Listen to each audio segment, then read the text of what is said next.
ಮಾತರಿಶ್ವನ್ನ ಪಿತರತುಲಗುರೋ ಭ್ರಾತರಿಷ್ಟಾಪ್ತಬಂಧೋ ಸ್ವಾಮಿನ್ನ ಸರ್ವಾಂತರಾತ್ಮನ್ನ ಜರ ಜರಯಿತರ್ಜನ್ಮ ಮೃತ್ಯಾಮಯಾನಾಂ ಗೋವಿಂದೇ ದೇಹಿ ಭಕ್ತಿಂ ಭವತಿ ಚ ಭಗವನ್ನೂರ್ಜಿತಾಂ ನಿರ್ನಿಮಿತ್ತಾಂ ನಿರ್ವ್ಯಾಜಾಂ ನಿಶ್ಚಲಾಂ ತದ್ಗುಣಗಣ ಬೃಹತೀಂ ಶಾಶ್ವತೀಮಾಚುದೇವ ನಾರಾಯಣಂ ನಮಸ್ಕೃತ್ಯ ನರಂ ಚೈವ ನರೋತ್ತಮಂ ದೇವೀಂ ಸರಸ್ವತೀಂ ವ್ಯಾಸಂ ತತೋ ಜಯಮುದೀರಯೇ ವಿಜಾನತಾಂ ಅವಿತ್ತಸ್ಯ ಮಧ್ವಸ್ಯ ಜಗತಿ ಗುರೋಃ ಪೂರ್ವಾಚಾರ್ಯಮಹಿಷ್ಠಾನಾಮಿಯಂ ಪ್ರಣತಿಮಾಲಿಕಾ ಪೂರ್ಣಜ್ಞಾನಾಯ ವಿದ್ಮಹೇ ಪೂರ್ಣಾನಂದಾಯ ಧೀಮಹಿ ತನ್ನೋ ವ್ಯಾಸ ಪ್ರಚೋದಯಾತ್. ಯುಧಿಷ್ಠಿರಃ ಇಮೇ ವೈ ಮಾನುಚಾಲೋಕೆ ಭೃಶಂ ಮಾಂಸೇಷು ಕ್ರುದ್ಧಿನಃ ವಿಸೃಜ್ಯ ಭಕ್ಷ್ಯಾನ್ ವಿವಿಧಾನ್ ಯಥಾ ರಕ್ಷೋ ಗಣಾಸ್ತಥಾ ಅಪೂಪಾನ್ ವಿವಿಧಾಕಾರಾನ್ ಶಾಕಾನಿ ವಿವಿಧಾನಿ ಚ ಪಾದಪಾನ್ ರಸಸಂಯುಕ್ತಾನ್ ನ ಚೇಚ್ಛಂತಿ ಯಥಾಮಿಷಂ. ಅಜ್ಜ, ನೀವು ಹೇಳಿದ್ರಿ ಅನವಶ್ಯಕವಾಗಿ ಮಾಂಸವನ್ನು ಬಳಸಬಾರದು ಅಂತ. ಮಾಂಸವನ್ನು ಬಳಸದೆ ಹೋದರೆ ಕ್ಷೇಮ, ಮಾಂಸವನ್ನು ಬಳಸಲೇಬೇಕು ಅಂತ ವಿಧಾನ ಇಲ್ಲ. ಆದರೆ ಮಾಂಸ ಬಳಸೋದಾದರೆ ಹೀಗೆ ಬಳಸಬೇಕು ಅಂತ ವಿಧಾನ ಇದೆ. ಅದನ್ನು ನಾವು ನೋಡಿದ್ದೇವೆ. ಲೋಕೆ ವ್ಯವಾಯಾಮಿಷ ಮಧ್ಯ ಸೇವಾ ನಿತ್ಯಾಸ್ತು ಜಂತೋರ್ ನಹಿ ತತ್ರ ಚೋದನಾ ಅಂತ ಭಾಗವತ ಏಕಾದಶ ಸ್ಕಂಧ. ನ ಮಾಂಸ ಭಕ್ಷಣೆ ದೋಷೋ ನ ಮಧ್ಯೆ ನ ಚ ಮೈಥುನೇ ಪ್ರವೃತ್ತಿರೇಷಾ ಭೂತಾನಾಂ ನಿವೃತ್ತಿಸ್ತು ಮಹಾಫಲ ಅಂತ ಮನು ಕೂಡ. ನೀವು ಮೂಲಭೂತವಾದ ಕಾಮವನ್ನೇ ನಿಷೇಧ ಮಾಡಲಿಕ್ಕಾಗಲ್ಲ, ಬಂದ್ಬಿಟ್ಟಿದೆ ಈಗಾಗಲೇ. ಮದುವೆನೇ ಮಾಡ್ಕೊಳ್ಬೇಡಿ ಅಂತ ಹೇಳಲಿಕ್ಕಾಗಲ್ಲ. ಯಾಕೆಂದರೆ ಗಂಡಿಗೆ ಹೆಣ್ಣು, ಹೆಣ್ಣಿಗೆ ಗಂಡು ಜೊತೆಯಾಗುವ ಪ್ರಕ್ರಿಯೆ ಸಹಜವಾದದ್ದು. ಹಾಗಾದರೆ ಏನು ಹೇಳಬಹುದು? ಮೋಟ್ರ್ ಏನಾರು ಹಾಕಿದ್ಯಾ? ಏನು ಹೇಳಬಹುದು? ನೋಡಪ್ಪ, ಮಾಡೋದಾದರೆ ಹೀಗೆ ಮಾಡಿ ಅಂತ ಹೇಳಬಹುದು. ಮದುವೆನೇ ಮಾಡ್ಕೊಳ್ಬೇಡಿ ಅಂತ ಹೇಳಲಿಕ್ಕಾಗಲ್ಲ. ಮದುವೆ ಮಾಡಿಕೊಳ್ಳೋದಾದರೆ ಈ ರೀತಿ ಮಾಡ್ಕೊಳ್ಳಿ. ಹಾಗೆ ಮದುವೆ ಮಾಡಿಕೊಳ್ಳೇಬೇಕು, ನೀವು ಮದುವೆ ಮಾಡಿಕೊಳ್ಳದೆ ಹೋದರೆ ಮದುವೆ ಮಂತ್ರಗಳು ವೇಸ್ಟ್ ಆಗುತ್ತೆ ಅಂತಲೂ ಹೇಳಲಿಕ್ಕಾಗಲ್ಲ. ಅಯ್ಯೋ, ನಾನು ಮದುವೆ ಆಗದೆ ಹೋದರೆ ಮದುವೆ ಮಂತ್ರಗಳು ವೇಸ್ಟ್ ಆಗುತ್ತೆ, ನಾನು ಊಟ ಮಾಡದೆ ಹೋದರೆ ಪರಿಷೇಕಕ್ಕೆ ಹೇಳಿದ ಮಂತ್ರಗಳು ವೇಸ್ಟ್ ಆಗೋಗುತ್ತೆ ಅಂತ ಊಟ ಮಾಡೋ ಅಗತ್ಯನೂ ಇಲ್ಲ. ನಿಮಗೆ ಮಾಡೋದಾದರೆ ಬಯಕೆ ಮೂಡಿದರೆ ಆಗ್ರಿ, ಬಯಕೆ ಮೂಡಿದರೆ ತಿನ್ರಿ. ತಿನ್ಬೇಕಾದ್ರೆ ಈ ವಿಧಾನ ಇದೆ ಅಷ್ಟೇ ಶಾಸ್ತ್ರ ಹೇಳಬಹುದಾದದ್ದು. ಬಯಕೆಯನ್ನು ಮೂಡಿಸಿಕೊಳ್ಳಿ ಅಂತ ಹೇಳೋದಿಲ್ಲ. ಇಮೇ ವೈ ಮಾನುಚಾಲೋಕೆ ಭೃಶಂ ಮಾಂಸೇಷು ಕ್ರುದ್ಧಿನಃ. ಇಮೇ ವೈ ಮಾನುಚಾಹ ಲೋಕೆ. ಈ ಮನುಷ್ಯರೆಲ್ಲರೂ ಮಾಂಸದ ಬಗ್ಗೆ ಏನೋ ಮೋಹ, ಮಾಂಸ ತಿನ್ನೋದು ಗ್ರೇಟ್ನೆಸ್ ಅಂತ ಅನ್ಕೊಂಡಿರ್ತಾರೆ.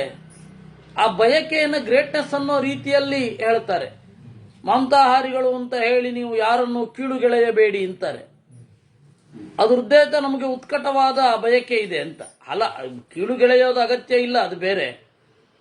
ಹಾಗಂತ ಹೇಳಿ ನಾವು ಮಾಂಸವನ್ನು ತಿನ್ನೋದಿಲ್ಲ, ಹೀಗಾಗಿ ದೂರ ಇರ್ತೇವೆ ಅನ್ನೋದನ್ನ ಅವರು ಕೆಳಗಡೆ ಮಾಡೋದು ಅಂತ ಅಂದುಕೊಳ್ಳೋದು ಬೇರೆ. ಆದ್ದರಿಂದ ವಿಸೃಜ್ಯ ಭಕ್ಷ್ಯಾನ್ ವಿವಿಧಾನ್, ಅವರು ಈ ಭಕ್ಷ್ಯಗಳನ್ನು, ಅಪೂಪಗಳನ್ನು, ಅಪೂಪಾನ್ ವಿವಿಧಾಕಾರಾನ್, ಥರಥರದ ಅಪೂಪಗಳನ್ನು, ಇಡ್ಲಿ ಮೊದಲಾದವುಗಳನ್ನು, ತರಕಾರಿ ಮೊದಲಾದವುಗಳನ್ನು, ರಸಸಂಯುಕ್ತಾನ್ ಪಾದಪಾನ್, ಬೇರೆ ಬೇರೆ ತರಹದ ಮರ ಮೊದಲಾದವುಗಳನ್ನು, ಮರದ ಉತ್ಪನ್ನಗಳನ್ನು, ತರಕಾರಿಗಳನ್ನು, ಶಾಖ ಅಂದರೆ ತರಕಾರಿ, ಅಲ್ಪ ಪ್ರಾಣ ಶಾಖ, ತರಕಾರಿ ಮೊದಲಾದವುಗಳನ್ನು ಇಷ್ಟಪಡೋಲ್ಲ. ಮಾಂಸ ಇಷ್ಟಪಡುವಷ್ಟು ಇಷ್ಟಪಡೋಲ್ಲ. ನಮನ್ಯೇ ರಸತ ಕಿಂಚಿತ್ ಮಾಂಸತೋಸ್ತಿಹ ಕಿಂಚನ. ಯಾವುದೇ ಧಾನ್ಯದಲ್ಲಿ ರಸ ಬರಬೇಕಾದ್ರೂ ಅದು ಮಾಂಸವೇ. ಜೀವ ಇದ್ರೆ ತಾನೇ ರಸ ಬರೋದು. ಹೀಗಾಗಿ ಸಸ್ಯಾಹಾರ ಮತ್ತು ಮಾಂಸಾಹಾರಕ್ಕೂ ಏನು ಡಿಫ್ರೆನ್ಸು? ತದಿಚ್ಛಾಮಿ ಗುಣಾನ್ವೇತ್ತುಂ ಮಾಂಸಸ್ಯ ಅಭಕ್ಷಣೇಪಿ ವಾ ಭಕ್ಷಣೆ ಚೈವ ಯೇ ದೋಷಾಃ ತತ್ಪಾಪಸ್ಯ ಚ ಮೋಕ್ಷಣಂ. ಎಲ್ಲವೂ ಮಾಂಸ ಆದರೆ ಸಸ್ಯಾಹಾರದಲ್ಲಿ ಗುಣ ಏನಿದೆ? ಇಲ್ಲ ಅಲ್ಲೇನೋ ಗುಣ ಇದೆ ಅಂದರೆ ಇಲ್ಲಿ ಏನು ದೋಷ? ಅದನ್ನೆಲ್ಲ ತಿಳ್ಕೊಳ್ಬೇಕು ಅಂತ ಇದ್ದೇನೆ. ಸರ್ವಂ ತತ್ವೇನ ಧರ್ಮಜ್ಞ ಯಥಾವಧಿ ಅಧರ್ಮತಃ ಕಿಂ ವಾ ಭಕ್ಷ್ಯಮುಭಕ್ಷ್ಯಂ ವಾ ಸರ್ವಮೇತದ್ವದಸ್ವನಃ. ಇನ್ನೊಂದು ಮಟ್ಟಕ್ಕೆ ಹೋಗುತ್ತೆ. ಅವನು ಕೇಳ್ತಾ ಇರೋ ಪ್ರಶ್ನೆ ಬಹಳ ಟ್ರಿಕ್ಕಿ. ಸಸ್ಯಕ್ಕೂ ಜೀವ ಇದೆ, ಆದ್ದರಿಂದ ಸಸ್ಯದಲ್ಲಿಯೂ ರಸೋತ್ಪತ್ತಿ ಆಗತ್ತೆ, ಆದ್ದರಿಂದ ಅದು ಕೂಡ ಮಾಂಸವೇ. ಅದನ್ನು ತಿಂದರೆ ಏನು ಕೋಡು? ಇಲ್ಲ ಮಾಂಸ ತಿನ್ನಬಾರದು ಅಂತ ಇದೆ ಅಂದರೆ ದೋಷ ಏನು? ಮಾಂಸ ತಿಂದರೆ ದೋಷ ಏನು? ಸಸ್ಯಾಹಾರ ಮಾಂಸಾಹಾರ ಆಗಲಿಲ್ವೇ? ಸರ್ವಂ ತತ್ವೇನ ಧರ್ಮಜ್ಞ ಯಥಾವಧಿಹ ಧರ್ಮತಃ.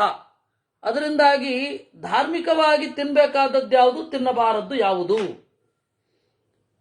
ಈ ಮುಸುರೆ ಅನ್ನೋದೇನಿದೆ ಅದು ಮೊದಲು ಕಲ್ಪನೆಯಲ್ಲಿ ಇರಲಿಲ್ಲ. ಈಗ ಮುಸುರೆ ಹಾವಳಿ ಜಾಸ್ತಿ ಆಗಿದೆ. ಈ ಕೆಲವೊಬ್ಬರು ಮಾಧ್ವರಿದ್ದಾರೆ, ಅವರು ಹುಡುಗರಿಗೆ ಮಕ್ಕಳಿಗೆ ಹುಡುಗರನ್ನ ಅವ್ರ ಮಧ್ವ ಸಿದ್ಧಾಂತದಿಂದ ಓಡಿಸ್ಬೇಕು ಅಂತ ಗಟ್ಟಿ ನಿಶ್ಚಯ ಮಾಡಿಬಿಟ್ಟಿದ್ದಾರೆ. ಅವರು ಮಕ್ಕಳಿಗೆ ಊಟಕ್ಕೆ ಹಾಕಲ್ಲ. ಮಕ್ಕಳು ಸ್ಕೂಲಿಗೆ ಹತ್ತರಬಾರದು ಇತ್ತರಬಾರದು ಅಂತ ಬೇರೆ ಕಟ್ಟುಪಾಡು ಮಾಡ್ತಾರೆ. ಅದರಿಂದ ಅವರು ಮಧ್ವ ಸಿದ್ಧಾಂತದಿಂದ ಬಿಟ್ಟು ಓಡ್ಲಿ ಅಂತ ಅವರಿಗೆ ಅಭಿಪ್ರಾಯ. ಸರಿಯಾಗಿ ಆಹಾರ ಕೊಡದ ಧರ್ಮ ಇದು ಅಂತ, ಸರಿಯಾಗಿ ಆಹಾರ ಕೊಡದ ಫಿಲಾಸಫಿ ಇದು ಅಂತ ಮೂಡಿಸುವ ಹಾಗೆ ಬಹಳಷ್ಟು ಜನ ಅದೇ ನಾವು ನಮ್ಮಪ್ಪ ಮಡಿ ಮಾಡೋದನ್ನು ನೋಡಿದ್ದೇವೆ, ಅವ್ರು 2 ಗಂಟೆ ತನಕ ನಮ್ಗೆ ಊಟಕ್ಕೆ ಹಾಕ್ತಾ ಇರಲಿಲ್ಲ, ಅದರಿಂದಾಗಿ ಯಾವ ಬ್ರಾಹ್ಮಣ ಹುಡುಗರು ನಮಗೆ ಬೇಡ ಅಂತ ತೀರ್ಮಾನ ತಳೆದಿರುವ ಕೆಲವೊಬ್ಬರು ಹುಡುಗಿಯರನ್ನು ನಾನು ನೋಡಿದ್ದೇನೆ. ಇದು ದುರಂತ. ಯಾರು ಹೇಳಿದ್ದು ಹಾಗೆ ಅವರಿಗೆ? ಮುಸುರೆ ಅನ್ನೋದು ನಂತರ ಬಂದದ್ದು. ಮುಸುರೆ ಇಂದ್ರಿಯ ನಿಗ್ರಹದ ಒಂದು ಪರಿ. ಅದಕ್ಕೆ ಧರ್ಮಶಾಸ್ತ್ರದಲ್ಲಿ ಆಸರೆ ಇಲ್ಲ, ಆಧಾರ ಇಲ್ಲ. ಮುಸುರೆ ಅನ್ನೋದು ಏನಿದೆ ಅದು ಒಳ್ಳೆಯದೇ, ಆದರೆ ಅದು ನಿಮ್ಮ ಪಾಪವನ್ನು ಪುಣ್ಯವನ್ನು ಕೊಟ್ಟು ನಿಮಗೆ ಅನಾದಿ ಕಾಲದ ನರಕದಲ್ಲಿ ಬೀಳಿಸುವಷ್ಟು ಶಕ್ತಿ ಅದಕ್ಕಿಲ್ಲ. ಅದು ಪರಂಪರೆಯ ಇಂದ್ರಿಯ ನಿಗ್ರಹಕ್ಕೆ ಕಾರಣ ಆಗಬೇಕು, ಅದು ಕರೆಕ್ಟು. ಮುಸುರೆ ಅನ್ನೋದು ಮಾಡಬೇಕು ಅನ್ನೋದು ನಾನು ಇಲ್ಲ ಅಂತ ಹೇಳ್ತಾ ಇಲ್ಲ, ಆದರೆ ಅದರ ಮಿತಿಯನ್ನು ತಿಳಿದುಕೊಳ್ಳಿ. ಅದರಿಂದಾಗಿ ಮುಸುರೆಗೆ ಸಂಸ್ಕೃತದಲ್ಲಿ ಪದ ಏನು ಇಲ್ಲ.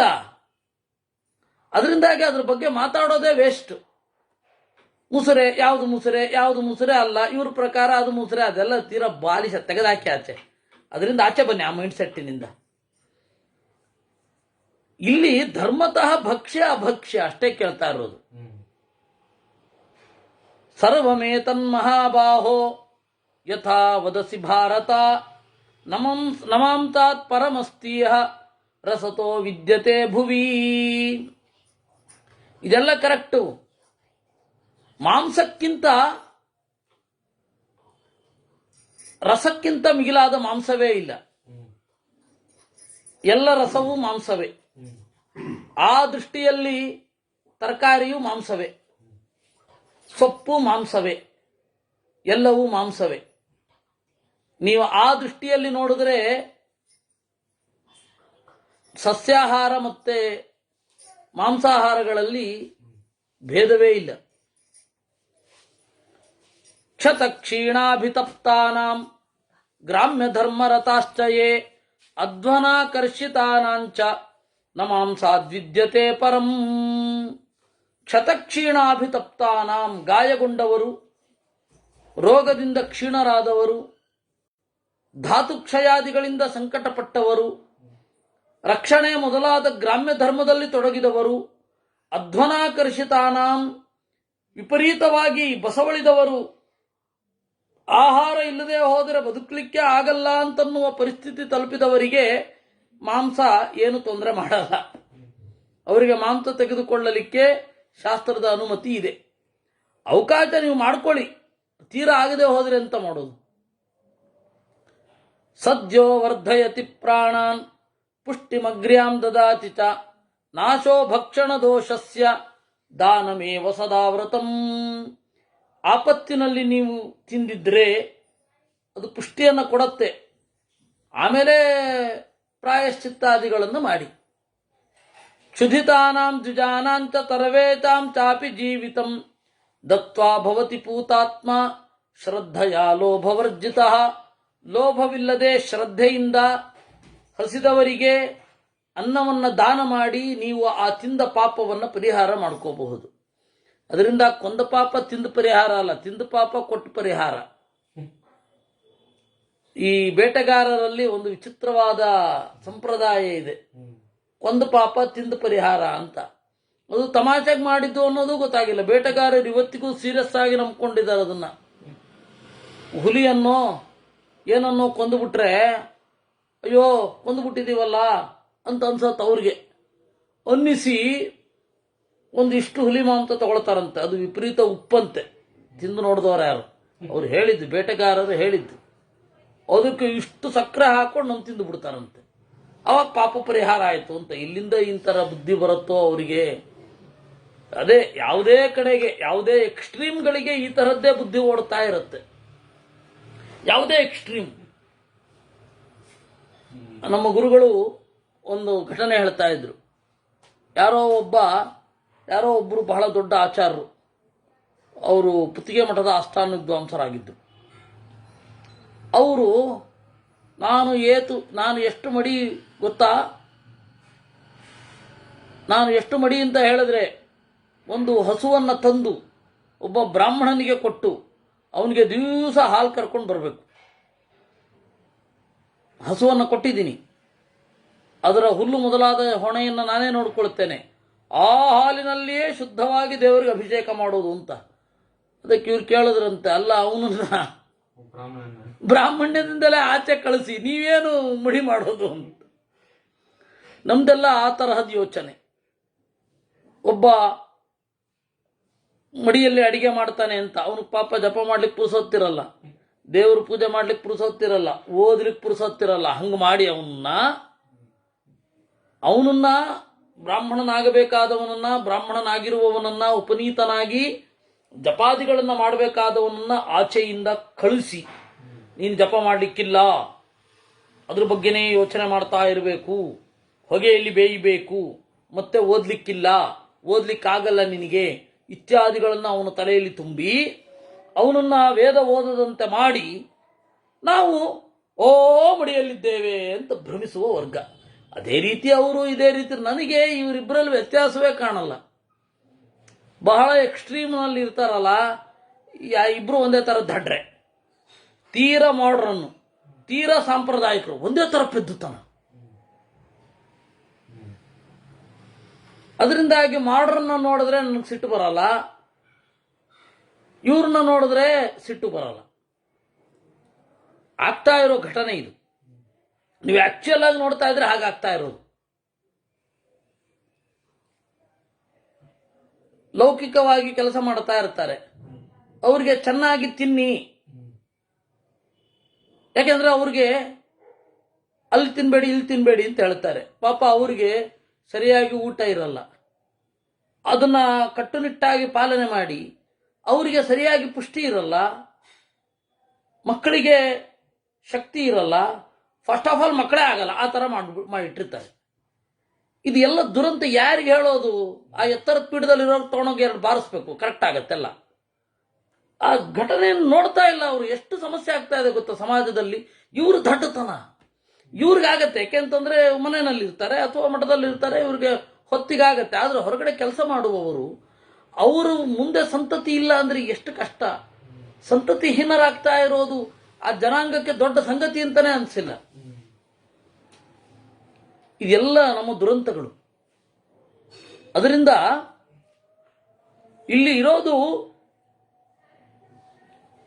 ಲೋಭವರ್ಜಿತರಾಗಿ ಕೊಡೋದು, ಅನ್ನದಾನ ಮಾಡೋದು. ನೀವು ಅಕಸ್ಮಾತ್ ಆ ಥರ ಏನಾರು ತಿಂದ್ರೆ ಅನ್ನದಾನ ಮಾಡೋದು ಉತ್ತಮ ಅಷ್ಟೇ.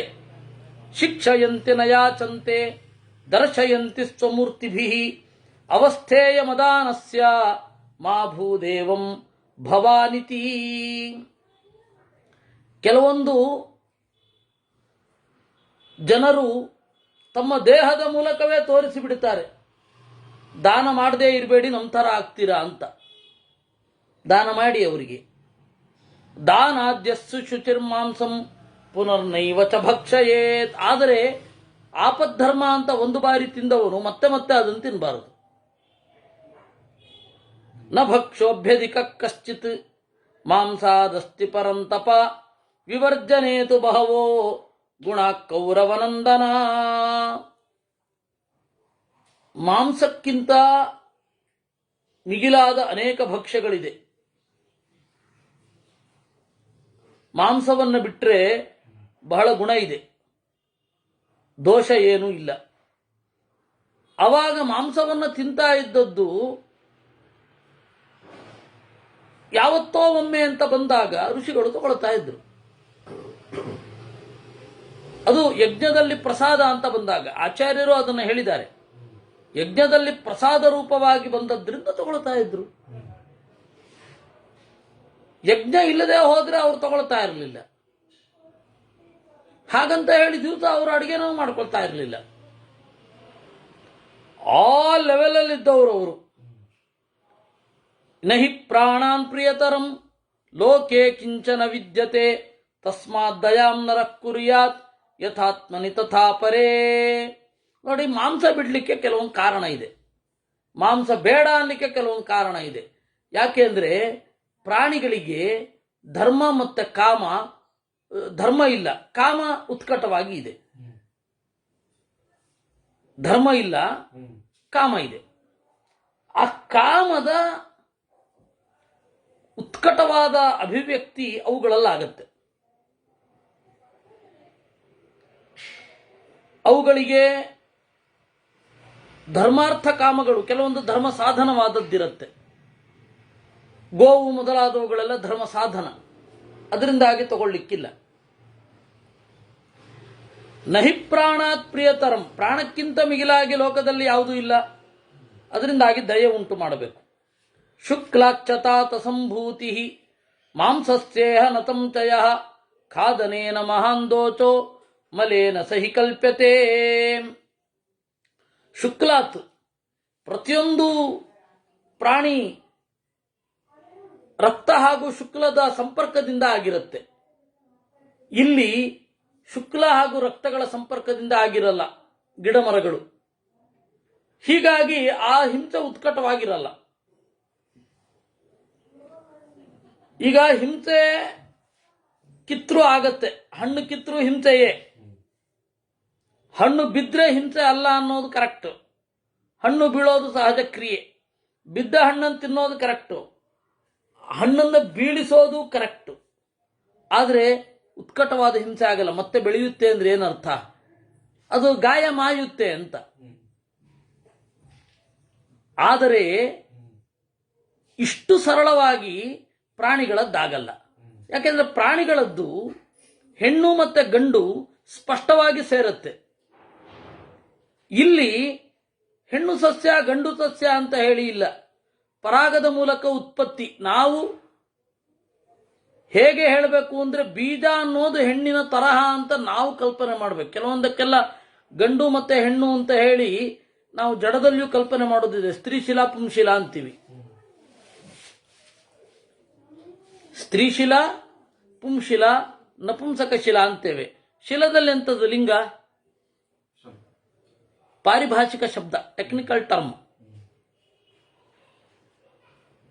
ಯಾವುದು ಒಳ್ಳೆ ಧ್ವನಿ ಬರುತ್ತೋ ಅದು ಪುಂಶಿಲೆ. ಒಳ್ಳೆ ಧ್ವನಿ ಇರಬೇಕು. ಒಳಗಡೆ ಟೊಳ್ಳಿರಬಾರದು.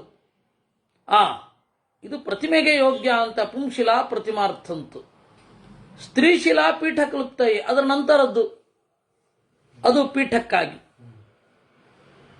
ಗಾರೆ, ಗಚ್ಚು ಮೊದಲಾದವುಗಳಿಗೆ ನಪುಂಸಕಶಿಲ, ಸೋಪಾನ, ಮೆಟ್ಟಿಲು ಮೊದಲಾದವುಗಳಿಗೆ ನಪುಂಸಕಶಿಲ. ಇದು ಪರಿಭಾಷೆ ಅಷ್ಟೇ. ಅದೇ ರೀತಿ ಸಸ್ಯಗಳಲ್ಲಿಯೂ ಕೂಡ ಪರಿಭಾಷೆ ಅಷ್ಟೇ.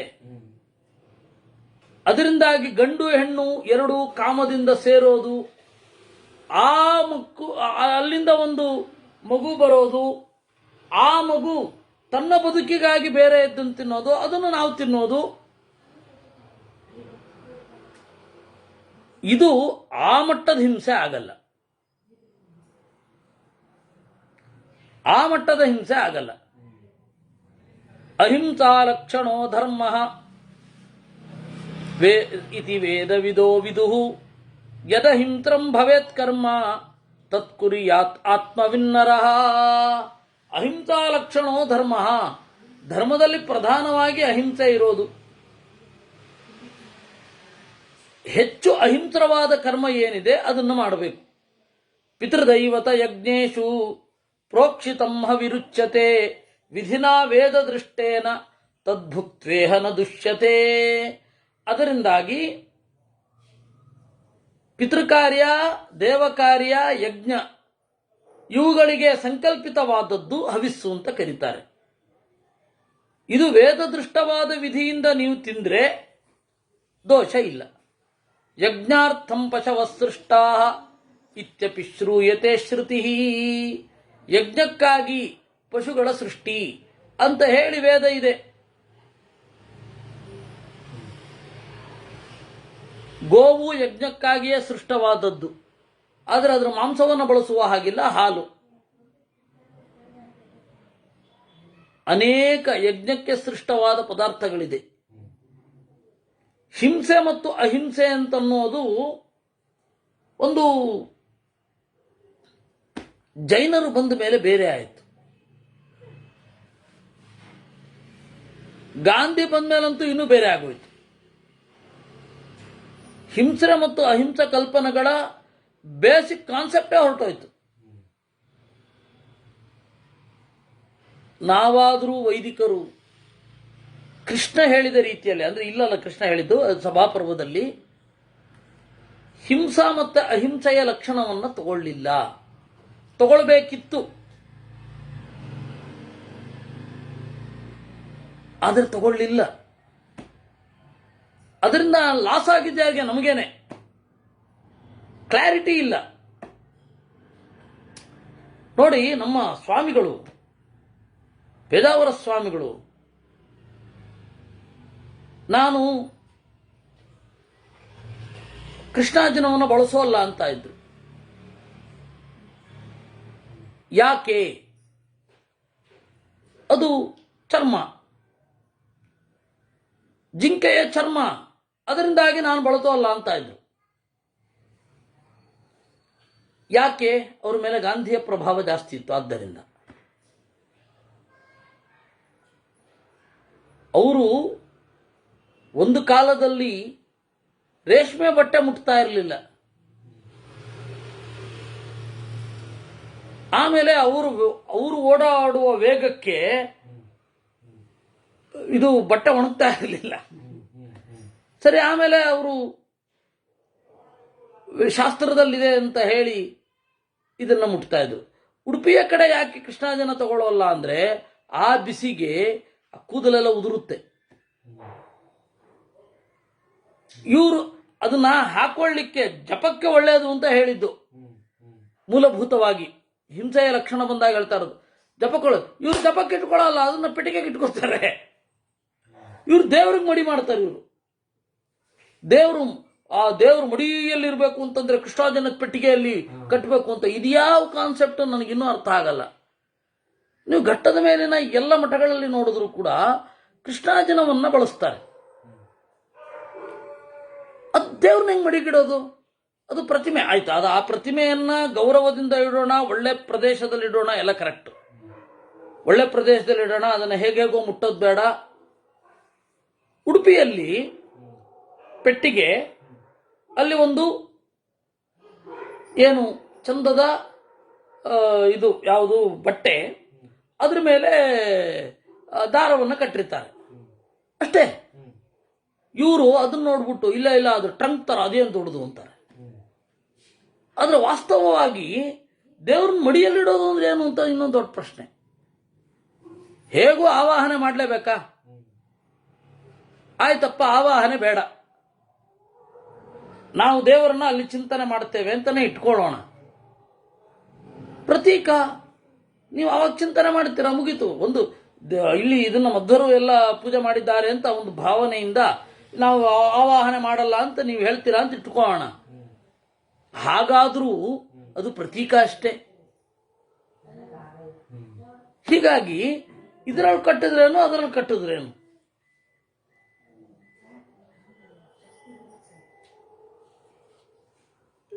ಕೃಷ್ಣಾರ್ಜುನ ಮಡಿ ಅನ್ನೋದು ಯಾಕೆ? ಅದ್ರ ಮೇಲೆ ಕುಳಿತುಕೊಂಡು ನೀವು ಜಪ ಮಾಡಿದರೆ ಚೆನ್ನಾಗಿರುತ್ತೆ ಅಂತ ವೇದ ಹೇಳಿದೆ. ಆದ್ರೆ ಈಗ ಅದನ್ನ ಮಾಡ್ಲಿಕ್ಕಾಗಲ್ಲ. ಆಯ್ತಾ? ಇದಾದ ಮೇಲೆ ಯಜ್ಞಾರ್ಥಂ ಪಶವ ಸೃಷ್ಟ ಅಂತ ನಾವು ಹೇಳಿದ್ದು, ಆಹಾರಕ್ಕಾಗಿ ಅಂತ ಹೇಳಲಿಲ್ಲ. ಇದು ಬೇಸಿಕ್ ಕಾನ್ಸೆಪ್ಟ್ ಬಂದು ಫಸ್ಟ್ ಆಹಾರಕ್ಕಾಗಿಯೇ ಪಶುಗಳ ಸೃಷ್ಟಿ ಅಂತ ಬಂದದ್ದು ಫಸ್ಟ್ ಕಾನ್ಸೆಪ್ಟು ಯಹೂದಿಗಳಲ್ಲಿ, ತೋರಾದಲ್ಲಿ ಉಂಟು, ತಾಲ್ಮುಡ್ಡಲ್ಲೂ ಇದೆ. ಅವರ ಪ್ರಕಾರ ಫಸ್ಟ್ ಬಂದದ್ದು. ಆಮೇಲೆ ಖುರಾನ್ ಏನಿದೆ ಅದು ಪೂರ್ತಿ ಅದನ್ನೇ ಇಳಿಸಿದ್ದು. ಯಹೂದಿಗಳ ಧರ್ಮಗ್ರಂಥದಲ್ಲಿಯೇ ಹೆಚ್ಚಿನ ಕಾನ್ಸೆಪ್ಟ್ ಅನ್ನ ನಾವು ಇಲ್ಲಿ ನೋಡುತ್ತೇವೆ. ಅದು ಹೇಗೆ ಭಿನ್ನ ಅಂತ ನಮಗೆ ಹೇಳಿ, ನಾವು ಅದನ್ನು ಕೇಳಲಿಕ್ಕೆ ತಯಾರಿದ್ದೇವೆ.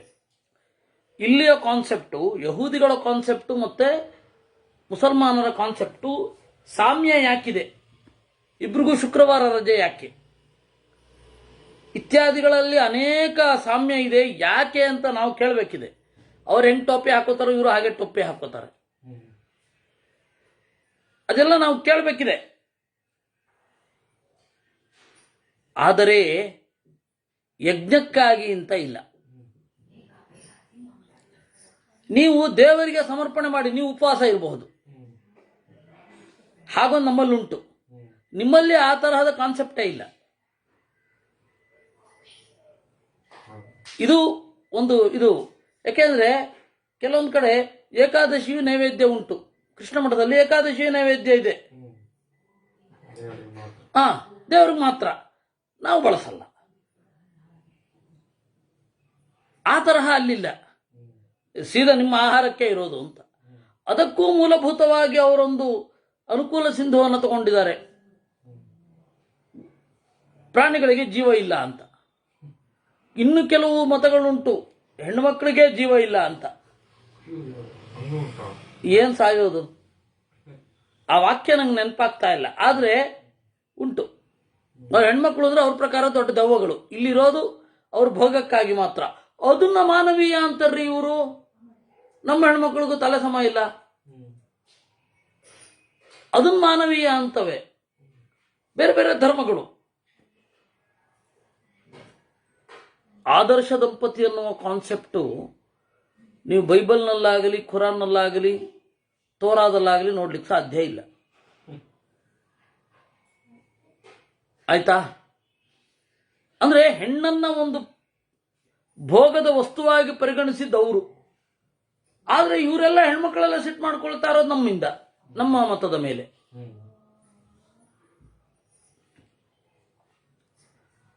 ನಾನು ಯಾವಾಗಲೂ ಹೇಳ್ತಾ ಇರ್ತೇನೆ, ನಮ್ಮ ಮತದಲ್ಲಿ ಏನಿದೆ ಅದನ್ನ ತೆರೆದು ತೋರಿಸ್ಬೇಕು ಹೆಣ್ಣು ಮಕ್ಕಳಿಗೆ. ಇವರು ತಪ್ಪು ತಿಳುವಳಿಕೆ ಇರೋದು ಯಾಕೆ ಅಂದ್ರೆ ಇದು ನಮ್ಮನ್ನು ದಮನ ಮಾಡ್ತಾ ಇದೆ ಅಂತ. ಇನ್ನೂ ಹೋಗಿ ದಮನಕ್ಕೆ ಬೀಳ್ತಾರ. ಬೆಂಕಿಯಿಂದ ಅಲ್ಲ, ಬಾಣಾಲೆಯಿಂದ ಬೆಂಕಿಗೆ ಅಂತಾರಲ್ಲ ಹಾಗೆ. ಯಾಕೆ ನಾನು ಹೇಳಿದ್ದು ಅಂತಂದ್ರೆ ಯಜ್ಞಾರ್ಥಂ ಪಶವ ಸೃಷ್ಟಾಹ, ಯಜ್ಞಕ್ಕಾಗಿ ಪಶುಗಳಿವೆ, ಅದು ಧರ್ಮ ಸಾಧನೆಗಾಗಿ. ಮತ್ತಿನ್ನೂ ಕೆಲವೊಂದು ಅಂಶಗಳಿದೆ. ಯಜ್ಞಕ್ಕೆ ಪಶುಗಳನ್ನು ಬಳಸುವಾಗ ಹೇಗಿರಬೇಕು ಏತ ಅಂತ ಎಲ್ಲನೂ ಅಲ್ಲ, ಬಹಳ ಲಿಮಿಟೆಡ್. ಕೆಲವೊಂದೆಲ್ಲ ಅದರ ಪದಾರ್ಥಗಳನ್ನು ತಗೊಳ್ಬೇಕು, ಅದನ್ನು ತಗೊಳ್ಳಿಕ್ಕಿಲ್ಲ. ಕೆಲವೊಂದೆಲ್ಲ ಅದನ್ನೇ ಉಪಯೋಗಿಸೋದು. ಹಾಗೆ ಅಥೋನ್ಯಥಾ ಪ್ರವೃತ್ತಾನಾಂ ರಾಕ್ಷಸೋ ವಿಧಿರುಚ್ಯತೆ ಕ್ಷತ್ರಿಯಾಣಾಂತು ಯೋ ದೃಷ್ಟೋ ವಿಧಿಸ್ತಮಪಿ ಮೇ ಶೃಣು. ನಿನ್ನ ಪ್ರಶ್ನೆ ಎಲ್ಲ ಮೂಡ್ತಾ ಇರೋದು ಕ್ಷತ್ರಿಯ ಹಿನ್ನೆಲೆಯಲ್ಲಿ. ಯಾಕೆಂದ್ರೆ ಬಿಕಾಸ್ ಯು ಆರ್ ಕ್ಷತ್ರಿಯ. ಯಾಕೆಂದ್ರೆ ನಾವು ಪ್ರಶ್ನೆ ಮಾಡಿ ಅಂತ ಹೇಳಿದ್ರೆ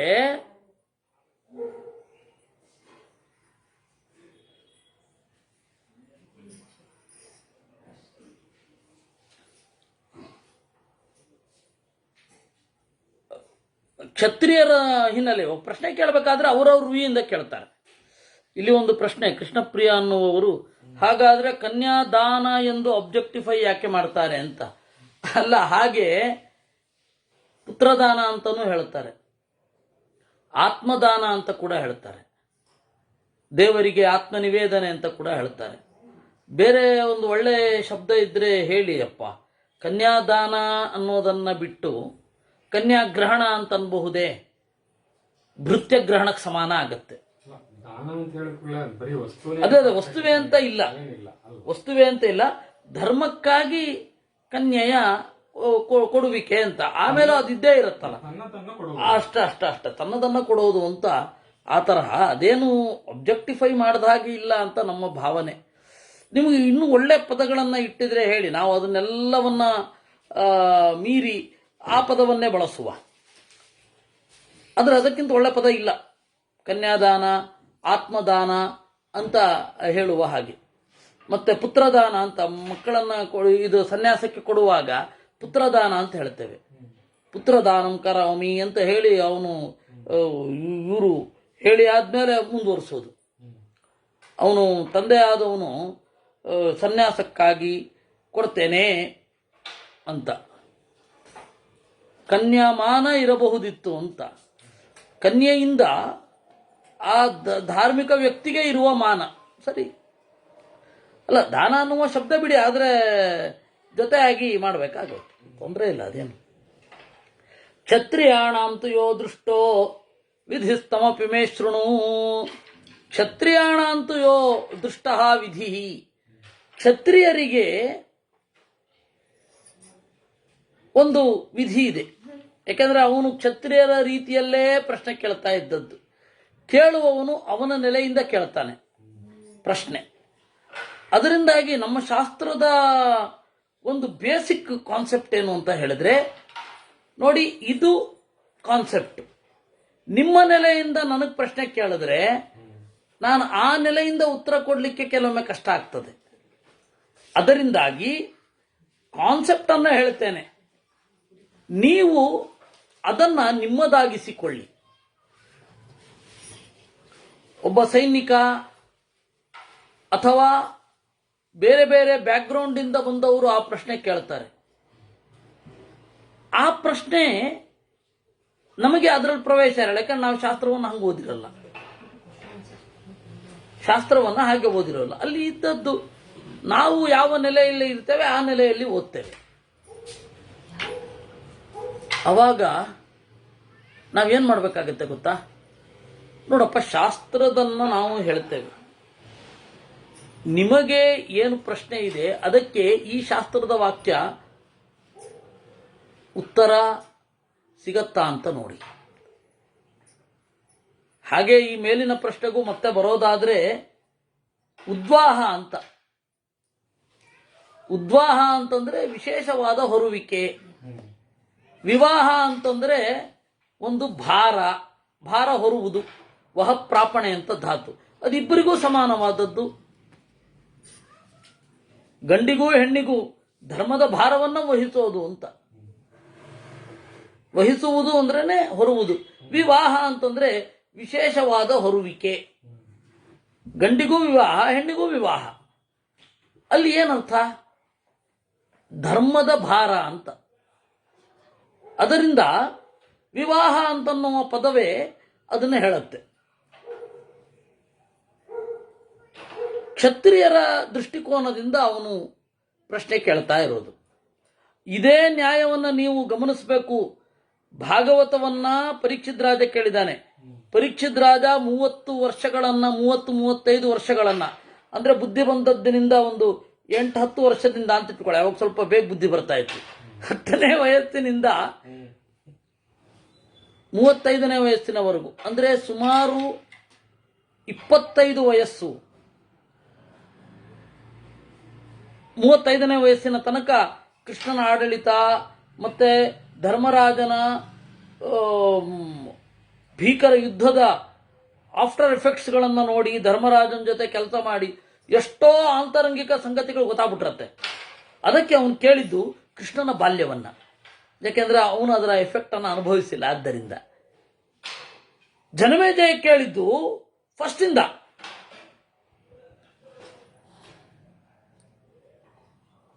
ನಮ್ಮ ಕನ್ಯಾದಾನ ಅನ್ನುವ ಪ್ರಶ್ನೆಗೆ ನಮ್ಮ ರಮೇಶಣ್ಣನದ್ದು ಅಭಯ ವಸ್ತುವೇ ಅಲ್ಲ, ಆದರೂ ದಾನ ಅಲ್ವೇ ಅಂತ.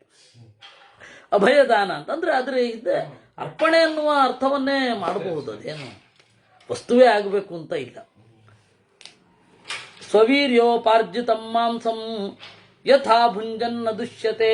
ಒಟ್ಟಾರೆ ಏನು ಅಂದ್ರೆ ಅವನು ಕ್ಷತ್ರಿಯರ ಹಿನ್ನೆಲೆಯಿಂದ ಅವನು ಕೇಳಿದ್ದು. ತನ್ನ ಪರಾಕ್ರಮದಿಂದ ಗಳಿಸಿದ ಮಾಂಸವನ್ನ ಅವನು ಪಡೆದರೆ ದೋಷ ಇಲ್ಲ. ಆರಣ್ಯ ಸರ್ವದೈವತ್ಯಾ ಪ್ರೋಕ್ಷಿತ ಸರ್ವಚೋ ಮೃಗಾ ಅಗಸ್ತ್ಯೇನ ಪುರಾರಾಜನ್ ಮೃಗಯಾನೇನ ಪೂಜ್ಯತೆ. ಇನ್ನು ಆರಣ್ಯಾ ಸರ್ವದೈವತ್ಯಾ, ಅರಣ್ಯದಲ್ಲಿರುವ ಎಲ್ಲ ಮೃಗಗಳು ಕೂಡ ಹುಟ್ಟುವಾಗಲೇ ಪ್ರೋಕ್ಷಿತ ಆಗೋಗಿತ್ತು. ಪ್ರೋಕ್ಷಿತ ಅಂದ್ರೆ ಏನು ಗೊತ್ತಾ? ಸಂಕಲ್ಪಿತ ಅಂತ. ಅದಕ್ಕೆ ಒಂದು ಕ್ರಿಯೆ ಇದೆ. ನೀರನ್ನ ಹಾಕಿಕೊಂಡು ಅದರ ಮೇಲೆ ಹಿಂಗೆ ಸಿಂಪಡಿಸುವುದು, ಅದು ಪ್ರೋಕ್ಷಣ. ಇದನ್ನು ಹವಿಸ್ಸಿಗಾಗಿ ನಾವು ಸಂಕಲ್ಪಿಸಿದ್ದೇವೆ ಅನ್ನುವ ಚಿಂತನೆ ಏನಿದೆ ಅದನ್ನ ಪ್ರೋಕ್ಷಣ ಅಂತ. ಈಗ ಗೊತ್ತಾಯ್ತಾ? ಯಜ್ಞದ ಈ ಕಾನ್ಸೆಪ್ಟು ಇಲ್ಲಿ ಮೂಡಿ ಬಂತು ನಮ್ಮ ದೈನಂದಿನ ಜೀವನದಲ್ಲಿ. ಏನು? ಊಟವನ್ನ ಪರಿಷೇಕ ಮಾಡು. ಪರಿಷೇಕ ಅಂದ್ರೇನು? ಹೃದಯದ ಒಳಗಡೆ ಇರುವ ಅಗ್ನಿ, ವೈಶ್ವಾನರಾಗ್ನಿ, ಅವನಿಗೆ ಇದು ಸಮರ್ಪಣೆ. ಅದಕ್ಕಾಗಿ ಪ್ರೋಕ್ಷಣೆ ಮಾಡೋದು. ಅಲ್ಲ, ಪ್ರೋಕ್ಷಣೆ ಮಾಡಲೇಬೇಕಾ? ಮಾನಸಿಕವಾಗಿ ಮಾಡಿದ್ರೆ ತೊಂದರೆ ಇಲ್ಲ. ಆದರೆ ನಮಗೆ ಅಷ್ಟು ಎತ್ತರ ಇಲ್ಲ, ಅದನ್ನು ನಾವು ಒಪ್ಕೊಳ್ಬೇಕು. ಅದರಿಂದಾಗಿ ಪ್ರೋಕ್ಷಣೆ ಮಾಡಿ ಅಂತ ಹೇಳೋದಷ್ಟೆ. ಸತ್ಯಂತ್ವಾರುತೇನ ಪರಿಶಿಂಚಾಮಿ, ಸತ್ಯವಾಗಿರುವ ನಿನ್ನನ್ನು ಋತ ಯಥಾರ್ಥ ಜ್ಞಾನದಿಂದ ಸಿಂಪಡಿಸುತ್ತೇನೆ. ಇದು ಅಂದ್ರೆ ಯಥಾರ್ಥ ಜ್ಞಾನಕ್ಕಾಗಿ, ಸತ್ಯಕ್ಕಾಗಿ ನಾನು ಈ ಅನ್ನವನ್ನು ಉಣ್ಣುತ್ತೇನೆ ಅಂತ ಅರ್ಥ. ಅದು ಅದರಿಂದಾಗಿ ಆರಣ್ಯ ಹುಟ್ಟುವಾಗಲೇನೆ ಆರಣ್ಯ ಮೃಗಗಳು ಎಲ್ಲ ದೇವತೆಗಳಿಗೂ ಪ್ರಿಯ. ಅದನ್ನು ನೀವು ಬಳಸಬಹುದು. ಹಾಗಂತ ಹೇಳಿ ಹುಲಿಯನ್ನ, ಸಿಂಹವನ್ನ ಬಳಸಲಿಕ್ಕಿಲ್ಲ. ಯಾಕ್ರಿ? ಅದನ್ನ ಯಜ್ಞದಲ್ಲಿ ಯಾಕೆ ಬಳಸಬಾರದು? ಅಶ್ವಮೇಧ ಮಾಡ್ತೀರ ಮಾರ್ಯಾರೆ, ಸಿಂಹಮೇಧ ಯಾಕೆ ಮಾಡಲ್ಲ? ವ್ಯಾಘ್ರಮೇಧ ಯಾಕೆ ಮಾಡಲ್ಲ? ಅದು ಮೇಧವೇ ಅಲ್ಲ. ಮೇಧ ಅಂದ್ರೆ ಪವಿತ್ರ ಅಂತ. ಮೇಧ ಅಂದ್ರೆ ಯಜ್ಞ, ಮೇಧ ಅಂದ್ರೆ ಪವಿತ್ರ. ಈಗ ಗೊತ್ತಾಯ್ತಾ? ಅಮೇಧ್ಯ ಅಂದ್ರೆ ಅಪವಿತ್ರ. ಇದು ಯಜ್ಞಕ್ಕೆ ಅರ್ಹವಾದದ್ದಲ್ಲ ಅನ್ನುವ ಅರ್ಥ. ಮೇಧ ಅಂದ್ರೆ ಪವಿತ್ರ ಮತ್ತೆ ಯಜ್ಞ ಎರಡೂ ಅರ್ಥ ಇದೆ. ಮೇಧ್ಯ ಅಂದ್ರೆ ಯಜ್ಞಕ್ಕೆ ಅರ್ಹವಾದದ್ದು, ಅಮೇಧ್ಯ ಅಂದ್ರೆ ಇದು ಯಜ್ಞಕ್ಕೆ ಅರ್ಹವಲ್ಲ. ಈ ಅರ್ಥ ತಿಳ್ಕೊಳ್ಬೇಕು ಅಷ್ಟೇ.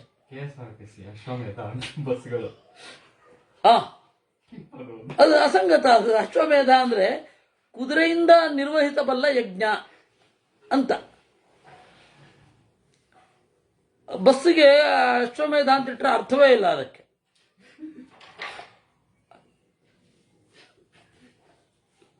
ಕುದುರೆ ಮೇಲೆ ಕೂತ್ಕೊಂಡು ಹೋಗಲ್ಲ, ಅದರಿಂದಾಗ ಅದನ್ನ ಕಡಿಯಲ್ಲ, ಆದ್ದರಿಂದ ನಾವು ಇದ್ರ ಮೇಲೆ ಕೂತ್ಕೋಬಾರದು ಅಂತ ತೀರ್ಮಾನ ಮಾಡ್ಬೇಕಾಗ್ತಷ್ಟೆ. ರಕ್ಷಣಾರ್ಥಾಯ ಭೂತಾನಾಂ ಹಿಂಸ್ರಾನ್ ಹನ್ಯಾನ್ ಮೃಗಾನ್ ಪುನಃ ನಾತ್ಮಾನಮಪರಿತ್ಯಜ್ಯ ಮೃಗಯ ನಾಮ ವಿದ್ಯತೆ. ರಕ್ಷಣಾರ್ಥಾಯ ಭೂತಾನಾಂ, ಇನ್ನೊಂದು ಕಾರಣಕ್ಕೂ ಬೇಟೆ ಅವತ್ತು ಸಮ್ಮತವಿತ್ತು. ಏನು? ರಕ್ಷಣಾರ್ಥಾಯ ಭೂತಾನಾಂ, ಈ ಹಿಂಸ್ರ ಮೃಗಗಳು ಹೆಚ್ಚಾಗಿ ಬರ್ತಾ ಇದ್ವು. ಅವುಗಳನ್ನು ರಕ್ಷಣೆ ಮಾಡಲಿಕ್ಕಾಗಿ, ಅವುಗಳನ್ನು ಬ್ಯಾಲೆನ್ಸ್ ಮಾಡಲಿಕ್ಕಾಗಿ ಅವಾಗವಾಗ ಬೇಟೆಗೆ ಹೋಗೋದು. ಬೇಟೆ ಅದು ಚಟ ಆಗಬಾರ್ದು. ವರ್ಷಕ್ಕೆ ಒಮ್ಮೆಯೋ 2 ವರ್ಷಕ್ಕೊಮ್ಮೆಯೋ ಬೇಟೆ ಮಾಡ್ತಾ ಇದ್ರು. ಆವಾಗ ಬೇಟೆ ಮಾಡ್ತಾ ಇದ್ರು ಕೂಡ ಕಾಡಿನ ಪ್ರಾಣಿಗಳು ನಾಶ ಆಗಿರಲಿಲ್ಲ. ಈಗ ಬೇಟೆ ಮಾಡ್ತಾ ಇಲ್ಲ, ಆದ್ರೆ ನಾಶ ಆಗಿದೆ. ನಿಷೇಧದಿಂದ ಏನು ಪ್ರಯೋಜನ ಆಯಿತು? ಇವಾಗ ಒಂದು ಆನೆಯನ್ನ ಕೊಲ್ಲಬೇಕಾದ್ರೆ 8-10 ಗಂಟೆ ಬೇಕು. ಟಿಶುಮ್ ಅಂತ ಹೊಡೆದು ಕೂಡ ಸದೋಬಿಡಲ್ಲ ಆನೆ. ಈ ಇರೋ ಇಷ್ಟು ಕಾಡು ತೂಸಿಗೆ 8 ಕಾಡು ತೂಸು ನಿಗ್ಸಿದ್ರಿಂದ ಇಟ್ಕೊಳ್ಳಿ, ಆನೆಯ ವಾಲ್ಯೂಮ್ ಎಷ್ಟು, ಆನೆಯ ಗಾತ್ರದ ಇದೆಷ್ಟು, ಗಾತ್ರ ಎಷ್ಟು. ರಾತ್ರಿ ಇಡೀ ಕಿರ್ಚತ್ತೆ, ಏನು ಯಾರಿಗೂ ಕೇಳಿಸೋದೇ ಇಲ್ವಾ? ಅದು ಏನು ಅಲ್ಪ ಸ್ವಲ್ಪ ಜೀವ ಇರಬೇಕಾದ್ರೆ ಅದನ್ನ ಎಳ್ಕೋಬೇಕು, ದಂತವನ್ನ. ಅದು ಯಾರಿಗೂ ಗೊತ್ತಿರ್ಲಿಲ್ವಾ? ನಾನು ಯಾಕೆ ಹೇಳ್ತಾ ಇದ್ದೀನಿ ಇದನ್ನ ಅಂತಂದ್ರೆ, ನೋಡಿ, ಅವಾಗ ಬೇಟೆ ಸಮ್ಮತ, ಆದ್ರೆ ಹಿಂಸ್ರ ಮೃಗಗಳು, ಹುಲಿ, ಸಿಂಹ ಇತ್ಯಾದಿಗಳು ಮಾತ್ರ. ಎಲ್ಲೋ ಒಮ್ಮೆ ಯಾಗಕ್ಕಾಗಿ ಯಜ್ಞಕ್ಕಾಗಿ ಒಂದು ಜಿಂಕೆ ಹೊಡಿತಾ ಇದ್ರು. ಜಿಂಕೆ ಜಾಸ್ತಿ ಆಗ್ಬಾರ್ದಲ್ಲ, ಅದಕ್ಕೆ ಹಿಂಸ್ರ ಮೃಗಗಳು ಇರ್ತಾ ಇದ್ವು. ಅದೊಂದು ಪರಸ್ಪರ ಮಿತಿ ಕ್ರಿಯೇಟ್ ಆಗಿರೋದು. ದಶರಥ ಶ್ರವಣ ಕುಮಾರ ಹೌದು, ಆನೆಯ ಸೌಂಡ್ ಕೇಳಿತು ಅಂತ ಹೊಡಿತಾನೆ. ದಶರಥ ಆನೆ ಹೊಡೆಯೋದು ತಪ್ಪಲ್ವಾ? ತಪ್ಪೇ ಅದು. ಅಲ್ಲ, ಆ ತಪ್ಪು ದೊಡ್ಡ ತಪ್ಪಲ್ಲ. ಅಂದ್ರೆ ಕೆಲವೊಂದು ತಪ್ಪುಗಳಿರುತ್ತೆ, ಅದು ದೊಡ್ಡ ತಪ್ಪಲ್ಲ. ವಿಪರೀತ ದೊಡ್ಡ ತಪ್ಪು ಅಂತ ಆಗೋದು ಯಾವಾಗ ಅಂತಂದ್ರೆ ಈ 5ರಲ್ಲಿ ಬಂದಾಗ. ತಪ್ಪು ಮಾಡಿಲ್ಲ ಅಂತ ಹೇಳಿದ್ರೆ ಇವಾಗ ಆ ತಪ್ಪುಗಳಿಗೆಲ್ಲ ಏನಂತಹ ಶಿಕ್ಷೆ ಇರಲ್ಲ. ಉದಾಹರಣೆಗೆ ಶಂತನು ಮೃಗಯಾರಥ, ಅವನು ಪಾಂಡವು ಮೃಗಯಾಶೀಲ. ಹೌದು, ಧರ್ಮರಾಜ ಬೇಟೆ ಆಡ್ತಾ ಇದ್ದಾಗ ಅವನಿಗೆ ರಾತ್ರಿ ಕನಸು ಬೀಳೋದು ಅದೇ ತಾನೆ. ಅವನ ಒಳಗಡೆ ಇರುವ ಸಂಸ್ಕಾರವೇ ಅವನಿಗೆ ಆ ಕನಸು ಬಿಡಿಸಿದ್ದು. ಎಲ್ಲ ಮೃಗಗಳು ಕೂಡ ಕಾಮ್ಯಕವನದಲ್ಲಿ ಕೈ ಮುಗಿದುಕೊಂಡು ಕಡೆಗಡೆ ನಡುಗುತ್ತಾ, ಇಲ್ಲ ನೀನು ಬೇರೆ ಕಡೆಗೆ ಹೋಗಿ ಬಾ, ಅಷ್ಟರೊಳಗಡೆ ನಮ್ಮ ಸಂತತಿ ಅಭಿವೃದ್ಧಿ ಆಗಿರುತ್ತೆ, ನೀನು ನಮ್ಮನ್ನ ನಾಶ ಮಾಡಬೇಡ ಅಂತ ಅಲ್ವಾ? ಅದು ಅವಂದೇ ಒಳ ಮನಸ್ಸು.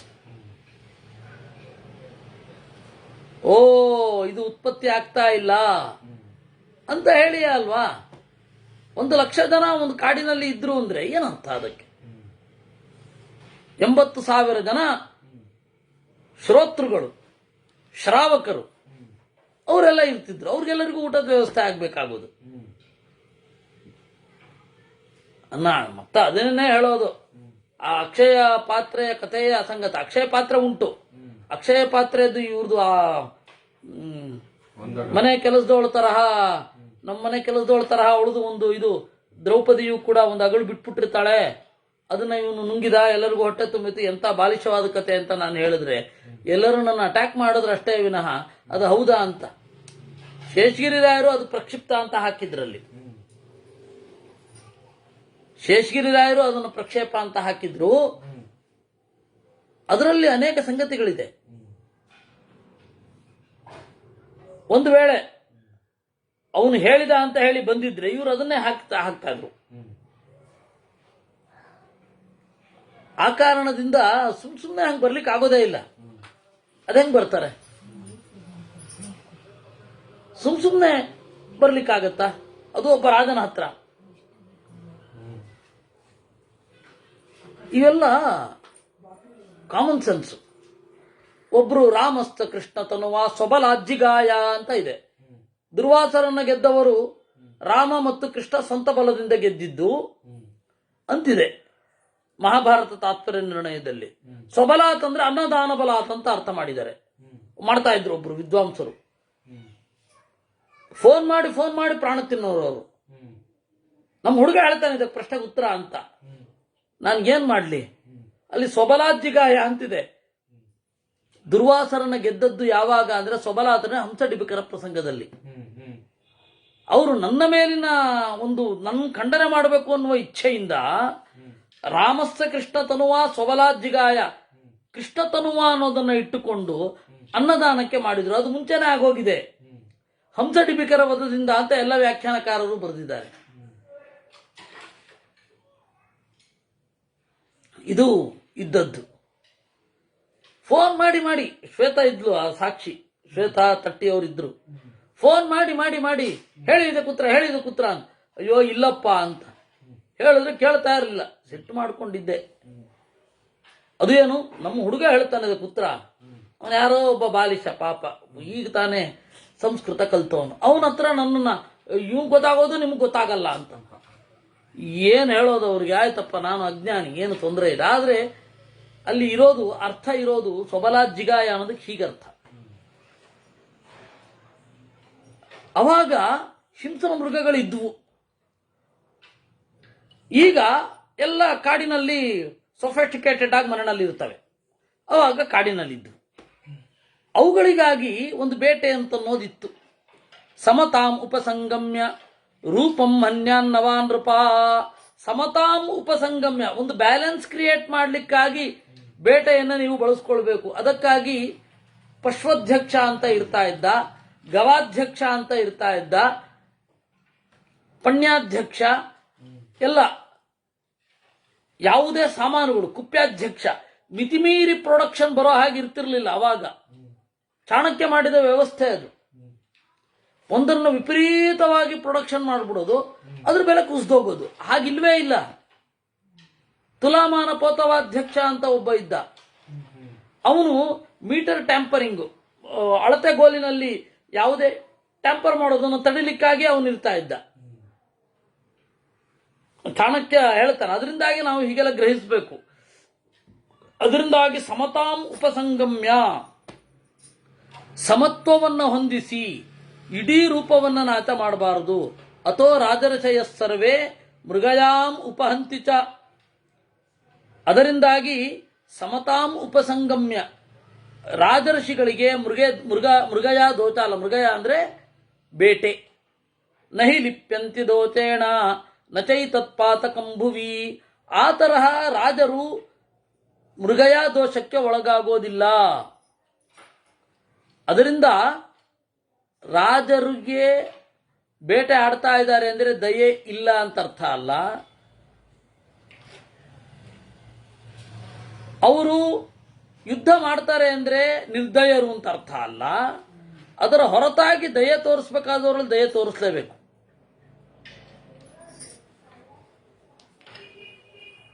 ಇಷ್ಟು ಬ್ಯಾಲೆನ್ಸ್ಡ್ ಆಗಿ ನೋಡಬೇಕು.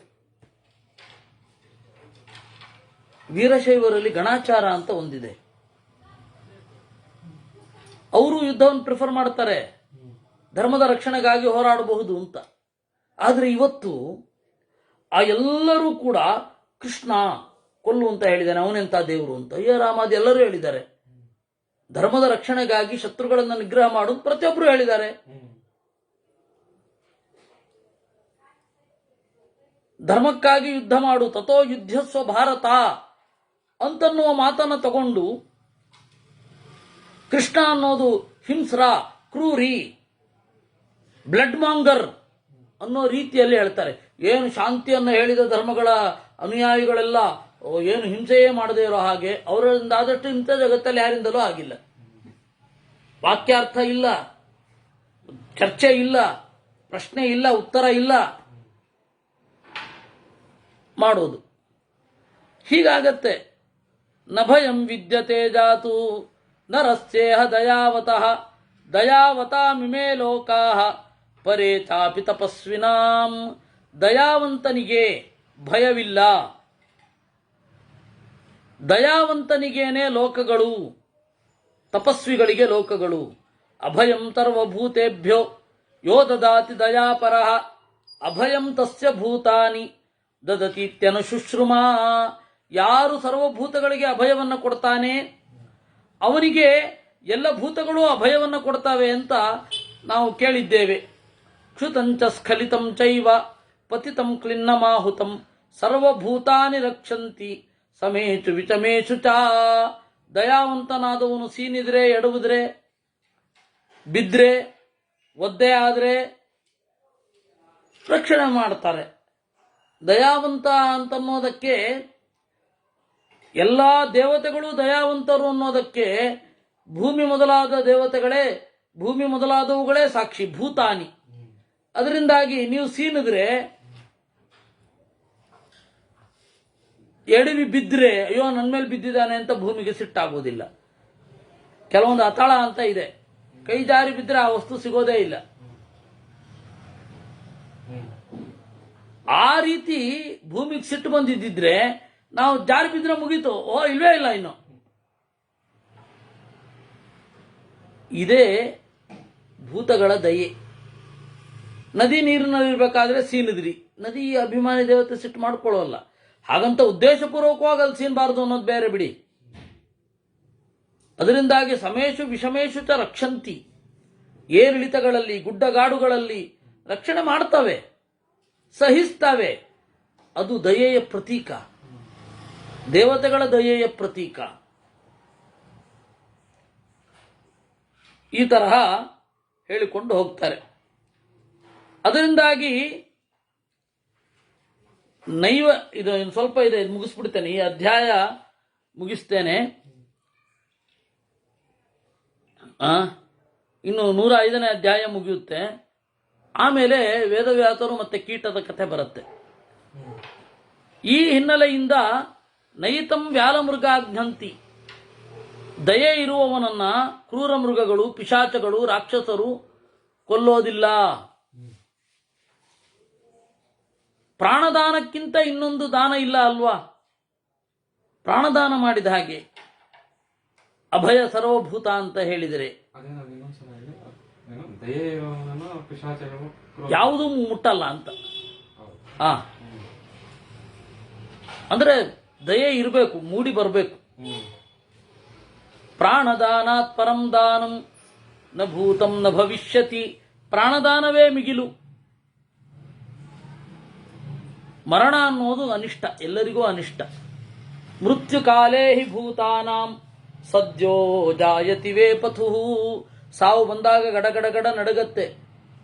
ರೋಗ, ಜನ್ಮ, ಮುಪ್ಪು, ದುಃಖ ಇವುಗಳಿಂದ ಸೆಳೆಯಲ್ಪಡುವವರು ಕೂಡ ಮರಣಾದ್ ಉದ್ವಿಜಂತಿ. ಮರಣ ಬರುತ್ತೆ ಅಂದಾಗ ಭಯ ಪಡ್ತಾರೆ. ಗರ್ಭವಾಸದಲ್ಲಿಯೂ ಕೂಡ ಸಂಕಟ ಇದ್ದೇ ಇರುತ್ತೆ. ತಾಯಿ ತಿನ್ನುವ ಆಹಾರ ಪದಾರ್ಥಗಳಿಂದ ಮತ್ತೆ ಆ ಗರ್ಭದ ಸುತ್ತ ಇರುವ ನೀರಿನಿಂದ ಅಲ್ಲಿ ಸೇರುವಂತಹ ಹುಳಗಳಿಂದ ತೊಂದರೆ ಉಂಟೇ ಉಂಟು.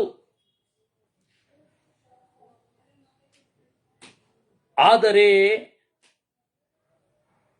ಬದುಕಿದ್ದಾಗ ಹಿಂಸೆ ಮಾಡದವ ಈ ಎಲ್ಲ ಕಡೆ ಹಿಂಸೆಯನ್ನು ಕಡಿಮೆ ಅನುಭವಿಸ್ತಾನೆ. ನಾತ್ಮನೋಸ್ತಿ ಪ್ರಿಯತರಃ ಪೃಥಿವೀ ಮನುತೃತ್ಯ ತಸ್ಮಾತ್ ಪ್ರಾಣಿಚು ಸರ್ವೇಚು ದಯಾವಾನಾತ್ಮವಾನ್ ಭವೇತ್. ಅದರಿಂದಾಗಿ ಕ್ಷತ್ರಿಯರು ದಯೆಗೂ ಶಿಕ್ಷಣಕ್ಕೂ ಶಿಕ್ಷೆಗೂ ಬಹಳ ಎಚ್ಚರದಿಂದ ಸಾಗಬೇಕು. ಬ್ರಾಹ್ಮಣರಿಗೆ ಭಾಷ್ಯ ಶತ್ರುಗಳೆಲ್ಲದರಲ್ಲಿಯೂ ಕ್ಷಮ. ಬ್ರಾಹ್ಮಣರಿಗೆ ಸುಲಭ, ಬಹಳ ವಿಚಾರ ಮಾಡಲಿಕ್ಕಿಲ್ಲ. ಎಲ್ಲರಲ್ಲಿಯೂ ದಯೆ. ಬ್ರಾಹ್ಮಣರಂತೆಯೇ ಕ್ಷತ್ರಿಯರಿಗೆ, ವೈಶ್ಯರಿಗೆ, ಶೂದ್ರರಿಗೆ. ಆದರೆ ಕ್ಷತ್ರಿಯರು ಮಾತ್ರ ವಿಪರೀತ ವಿಚಾರ ಮಾಡಬೇಕು.